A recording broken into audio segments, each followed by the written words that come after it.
Hello, my friends. Welcome back to A Common Touch of Fantasy. My name is Paul, and I'm just going to go over what I read during the last 2 weeks and also my productivity and time management over the last 2 weeks, and just let you guys know what I've been up to. First off, I want to say that I will be starting my master's in library and information science next fall, so I'm excited about that. And of course, that's going to take a big chunk out of my reading time and my YouTube time as well.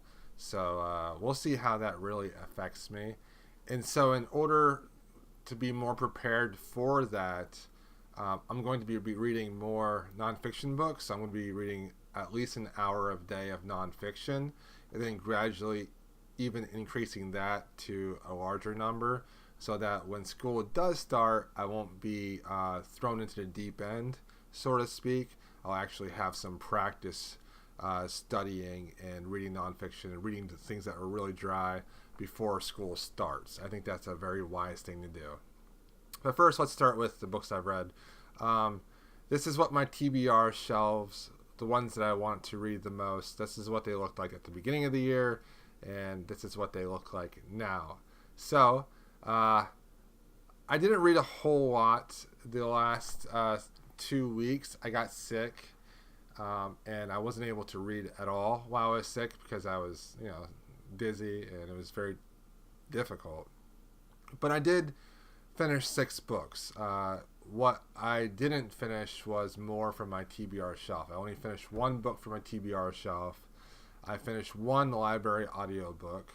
My audio library books, they're going to go down. I'm probably only going to be listening to like 1 every 2 weeks, as I have been listening to a lot of podcasts and enjoying those just as much, if not more, than audiobooks. And also, a lot of my holds have a very long wait.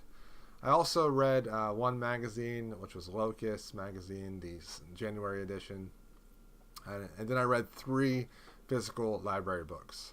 About 30 hours of actual reading over the last 2 weeks. My TBR number of those books that you saw there is now 5 out of 104. I'm really going to need to step this up a little bit if I really want to take this seriously.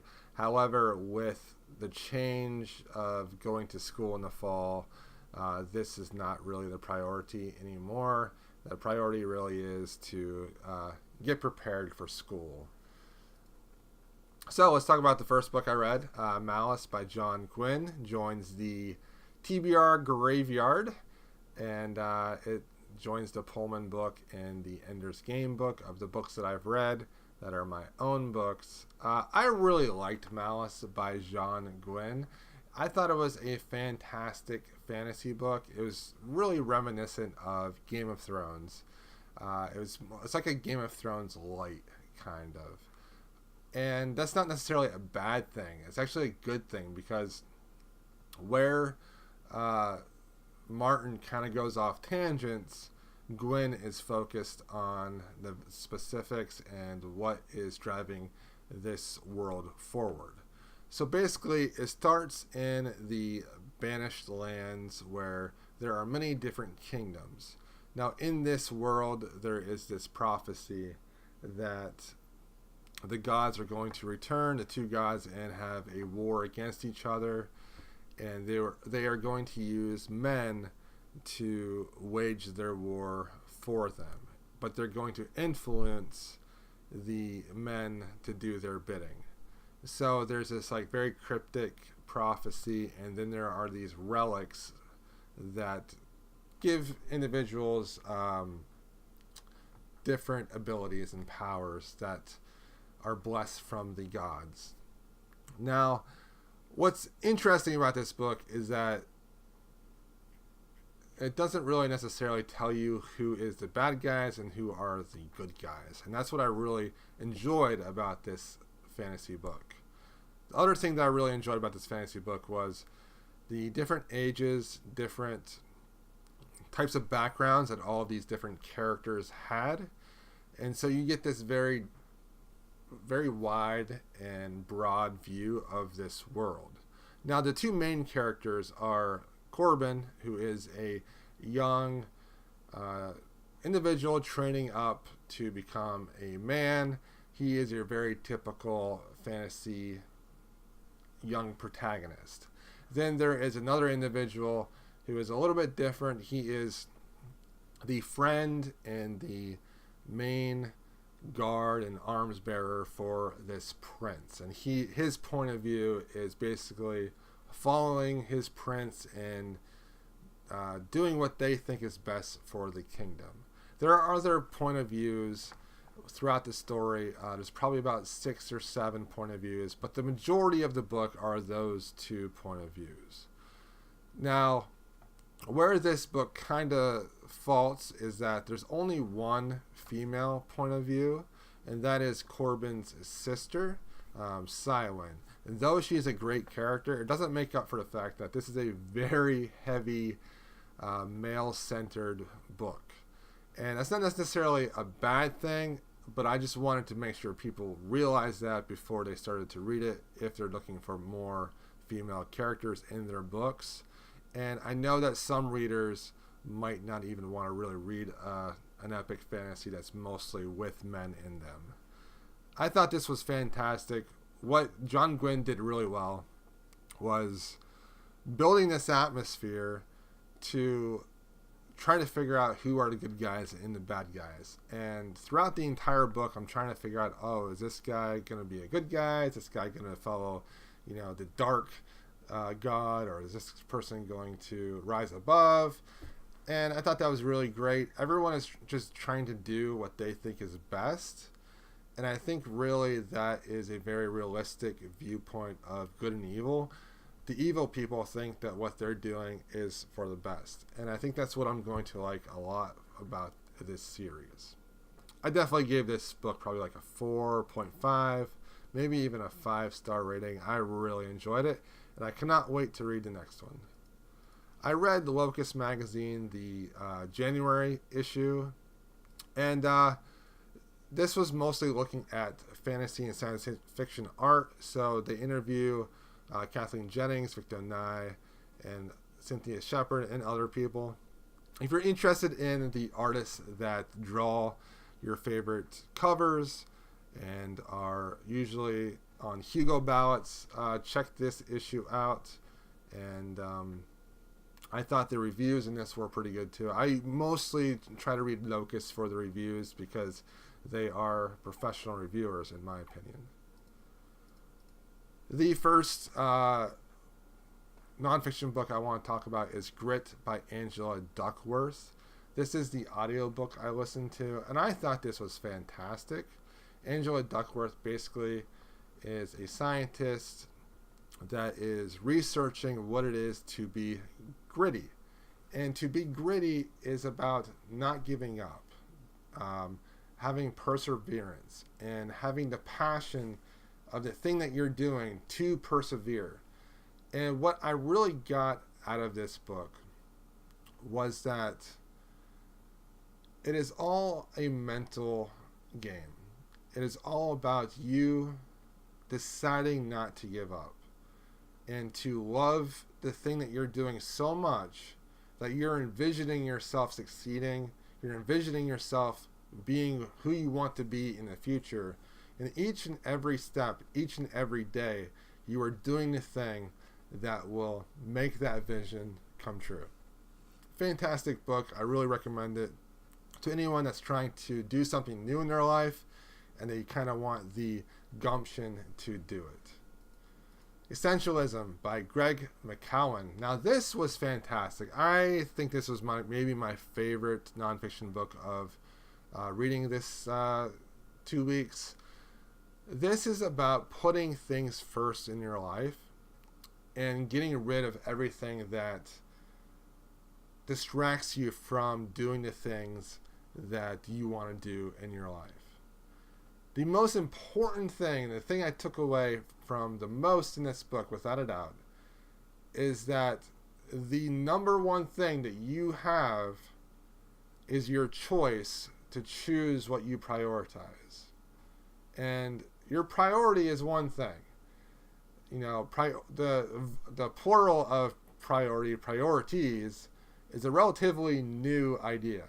Priority has always been one thing, and your ability to choose your priority is extremely important. If you don't choose a priority in your life, someone else or circumstances will choose that priority for you. So you have to make boundaries in your life and set those and go after what it is in your life that you are prioritizing over everything else. Fantastic book. I'll probably read this in the future. It's chock full of a lot of amazing things. The other nonfiction book I read was I almost had this finished before the last wrap up, but I finished it the day after, actually, that I did the wrap up. The Productivity Project by Chris Bailey. This was fantastic too. All of these nonfiction books that I'm talking about, I'm giving at least a 4-star rating to. The Productivity Project by Chris Bailey is all about doing little small things to try to push yourself to see what happens in your life and how it affects your productivity. I've been doing this myself lately quite a bit, and I'm going to continue to do this as I adjust, rearrange, prioritize different things to figure out really what it is that makes me tick and how well I can do things. I did this energy project. I think I talked about this in the last video, where I kept track of my energy for 3 weeks. Unfortunately, I got sick at the end of those 3 weeks, and I didn't get to do it those last 4 or 5 days. However, what I found was that I have the most energy between 10 in the morning and maybe 2 in the afternoon, and then from maybe 6 to 8 at night. Those are my prime times where I can really get a lot of things done, and my focus will be able to be the best it can be. So I'm trying to do the things I need to do during those time frames in order to be able to sit down and focus on what I have to do. This was a great book, and it really shows you what you need to be emphasizing. You need to be emphasizing your mental health with meditation. You need to be emphasizing your physical health with more sleep and nutrition and exercise. And those things are, without a doubt, the most important things when it comes to being productive in your life. Because without a strong foundation of being healthy, having great mental health, you're not going to be able to use your time wisely. I read this book for my book club, Faithful by Alice Hoffman. I really enjoyed this contemporary book. A young girl is in a car accident when she's a teenager. Her best friend was in the passenger seat. She was driving. They both had a very bright future ahead of them. Her best friend ended up being in a coma and has not yet come out of it. And the girl, the driver that we follow, it's all about her trying to cope with the fact that she hurt her best friend, and she basically destroyed her life, and she is taking it out on herself and punishing herself. And it's about, this entire book's about her finding her way back to what she is, who she is, and what she loves. Basically finding herself again, going through relationships, going through jobs, and struggling with this idea that what was expected of her isn't really who she is now. She is someone totally different. I think this is a fantastic book for people that are just starting their life in their 20s or even their 30s. I really enjoyed this short contemporary book. All right, so those are the things that I read the last few weeks. Let's see. The upcoming week, I want to read Valor, which is the second book in the Faithful and the Fallen series by John Quinn. Really looking forward to continuing this. If by chance I have time to read more, I wouldn't mind even reading the next book, which is Ruin. and see if I can get through that as well, but I doubt it. I'm not going to push myself too much. I want to be more realistic about my goals. My library book, my audio book for these next 2 weeks is the library book by Susan Orlean. This is a story about a fire in a library and her thoughts about that and her love for reading and literature. And then I'm also reading The Information by James Glick. This is a book about information science and how it has evolved over the centuries and how each new technology improvement has changed how we think and how we view information. And this is my main nonfiction book for the next couple weeks, as this is something that is kind of relevant to what I'm going to go to school for. So I'm looking forward to those. I'm actually going to put Good Omens on the shelf for a bit because I want to keep reading these John Gwynne books quite quickly. So the upcoming couple weeks we have 1,074 pages of actual books and 9 hours of audio, which is very doable. It's not a whole lot, and I did that on purpose to not tax myself too much. But like I said, if I do finish Valor, I would love to read Ruin. We'll see what happens. Now let's talk about my productivity and my time management recently. So first off, these were my hours from the previous 2 weeks, and these are now my hours for the last 2 weeks. As you can see, I definitely increased my reading from 18 hours to 30 hours, which I'm very happy with. My movies and television went down as well, which I'm very happy with as well. While I was sick, I basically watched Buffy, end of season 3, beginning of season 4, and that's basically all I could do. So the majority of the time I spent the last 2 weeks watching things has been when I was sick, because this previous week I actually took a break from television altogether and didn't watch anything. So that was good. Now here's the weird one. Computer time up 24 hours from 13 hours. So I think what happened was, because I wasn't watching television, like when I ate supper or breakfast or whatever, that I was actually using my computer.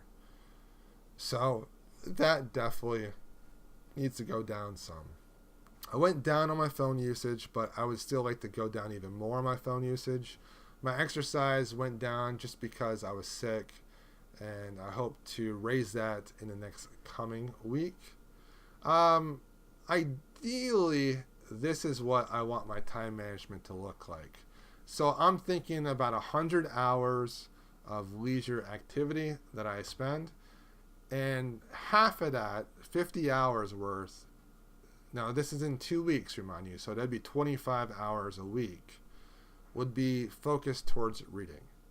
15% or 15 hours towards television or a movie or video games, something like that. 15 hours towards computer usage, internet usage basically, and then only 5 hours for phone usage. I have deleted quite a few apps from my phone, and I'm hoping to even decrease that even more. And then exercise at about 15 hours in the next couple weeks. Yep, that's my ideal time management, so we'll see if I'm able to do that. So my goals from last week were to read more, which I was able to do. Screenless Saturdays. I did one Screenless Saturday, which was yesterday. Absolutely loved it. I had the best time I've had in a long time with my mom as we ate lunch. I wasn't distracted. I wasn't trying to look at my phone. I got a lot of reading done yesterday. And overall, it was just a really good day. My old goal of no Instagram was fantastic. I only installed it on Sundays and today. And best decision I made. However, I am using Instagram on my desktop more than what I should. I think I used it like an hour in the last 2 weeks on my desktop, so I don't really need to do that whatsoever. Treadmill more on non-gym days. I did that a few times, but I failed that because of me getting sick. Calorie cutting, I failed that. Dress better. That I did that. I dressed better when I was at work, and that was good. I like to feel and look better. When you dress better, you feel better. You feel more confident. Use notes more. I'm definitely still keeping notes on a lot of things, so I'm definitely doing that. So those are those old goals. For the most part, I'm happy with how I did. My new goals the next 2 weeks is much less computer time. Use my computer a lot less. More reading with a 1 hour nonfiction reading every single day to get myself prepared for graduate school. Screenless Saturdays. I want to do that once again. The next 2 Saturdays, doing Screenless Saturdays. I'm doing a no YouTube from February 11th through the 16th. So starting tomorrow, actually, no YouTube for that whole week. And I'm hoping that will really increase my reading amount and just kind of get me off that YouTube roller coaster. And then the week after that, I'm actually going to try a no phone week, which will be very interesting. Instagram, once again, only on Sundays, and more exercise and trying intermittent fasting, which is basically having a window of eating and non-eating, and to see how that affects my body and affects my exercise and my weight loss and my physicalness. So those are my goals for the next 2 weeks. So I realized that was a lot, and I do love making these videos, though. And I hope you enjoyed that. I will talk to you guys in a couple weeks. Until then, please enjoy whatever you're reading. Thank you for watching, and take care.